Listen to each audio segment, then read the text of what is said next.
നമസ്കാരം. ഫസ്റ്റ് ലൈനാണ് financial freedom. ഞാൻ ഇന്നലെ ഒരു വീഡിയോ ചെയ്തു. ആ വീഡിയോ നല്ല രീതിയിൽ ആളുകളിലേക്ക് എത്തുകയും നല്ല രീതിയിലുള്ള പ്രതികരണം വരികയും ചെയ്തു. ഒന്ന് രണ്ട് പേര് എന്നോട് പറഞ്ഞു, നിങ്ങൾ ഭയങ്കര നെഗറ്റീവായിട്ടാണ് സംസാരിക്കുന്നത്, നിങ്ങൾ ഭയങ്കര പെസിമിസ്റ്റിക് ആണ് എന്ന് സംസാരിക്കേണ്ടായി. സത്യം പറഞ്ഞാൽ ഞാൻ അവൈലബിൾ ആയിട്ടുള്ള ഡാറ്റ നിങ്ങളുമായിട്ട് ഷെയർ ചെയ്യുക മാത്രമാണ് ചെയ്തത്. ഇന്ന് നിലനിൽക്കുന്ന കുറേ അവൈലബിൾ ആയിട്ടുള്ള കുറേ ഡാറ്റകൾ ഇന്ത്യൻ മാർക്കറ്റിനെ ബേസ് ചെയ്തിട്ടുള്ളതും ഒക്കെ ഷെയർ ചെയ്തു എന്ന് മാത്രമേ ഞാൻ ചെയ്തിട്ടുള്ളൂ. അത് നെഗറ്റീവായത് മാർക്കറ്റ് നെഗറ്റീവ് ആയതുകൊണ്ടാണ്. അത് ഏറ്റവും കൂടുതൽ കണക്ട് ചെയ്തിരിക്കുന്നത് ട്രംപിൻ്റെ താരിഫ് ഇംപ്ലിമെൻ്റ് ചെയ്ത് തന്നെയാണ്.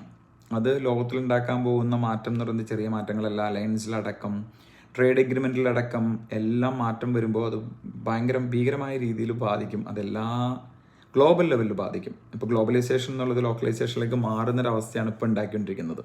ഞാൻ കുറച്ച് ഡാറ്റ നിങ്ങളായിട്ട് ഷെയർ ചെയ്യാം, അപ്പോൾ നിങ്ങൾക്ക് കൂടുതൽ കാര്യങ്ങൾ മനസ്സിലാവും. ഓക്കെ, ട്രംപ് തന്നെയാണ് കഴിഞ്ഞ ലാസ്റ്റ് ടൈമിൽ ഫ്രീ താരിഫ് കൊണ്ടുവന്നത് കാനഡയ്ക്കും മെക്സിക്കോക്കും. ഇപ്പോൾ അവർ 25% ടാക്സ് ഇംപ്ലിമെൻറ്റ് ചെയ്തിരിക്കുന്നത്.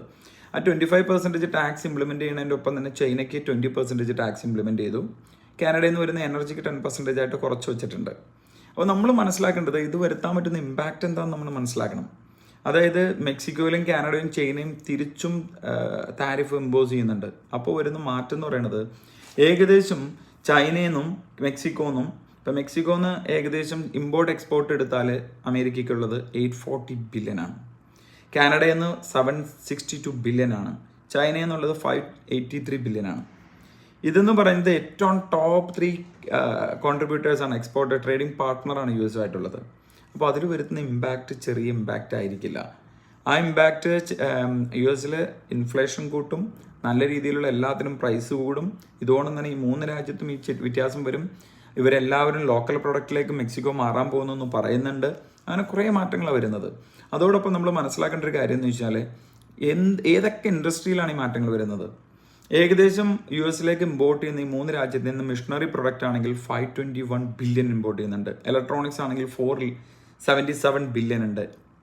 ഓട്ടോമോട്ടീവ് എടുത്താൽ 385 ബില്യൺ ഉണ്ട്. എനർജി ആണെങ്കിൽ 240 ഉണ്ട്. ഫാർമസ്യൂട്ടിക്കൽ ആണെങ്കിൽ 211 ബില്യൺ ഉണ്ട്. ഈ മാറ്റങ്ങൾ ഈ ഇത്രയും വലിയ എമൗണ്ടിൻ്റെ ഒരു താരിഫ് ഇംപ്ലിമെൻ്റ് ചെയ്യുന്നതോടുകൂടി രണ്ട് രാജ്യങ്ങളും അങ്ങോട്ടും ഇങ്ങോട്ടും 20%, 25% കൂടുമ്പോൾ ഈ പ്രൊഡക്റ്റിൻ്റെ എല്ലാം പ്രൈസ് 20-25% ആയിട്ട് കൂടാൻ പോവാണ്. ഓക്കെ, അതുണ്ടാക്കാൻ പോകുന്ന ഇമ്പാക്റ്റ് എന്ന് പറയുന്നത് ചെറിയ ഇമ്പാക്റ്റ് ആയിരിക്കില്ല. ഇതെങ്ങനെയാണ് മൊത്തം എക്കണോമിയിൽ വരുത്താൻ പറ്റുന്ന മാറ്റം നമുക്ക് കാത്തിരുന്ന് കാണേണ്ടി വരും. അതുകൊണ്ട് വെയിറ്റ് ചെയ്യുക. ഇതൊക്കെ ഡാറ്റയാണ്, ഞാൻ നെഗറ്റീവ് അടിക്കുന്നതല്ല. മറ്റൊരു വീഡിയോ ആയിട്ട് വരുന്നവരെ നമസ്കാരം.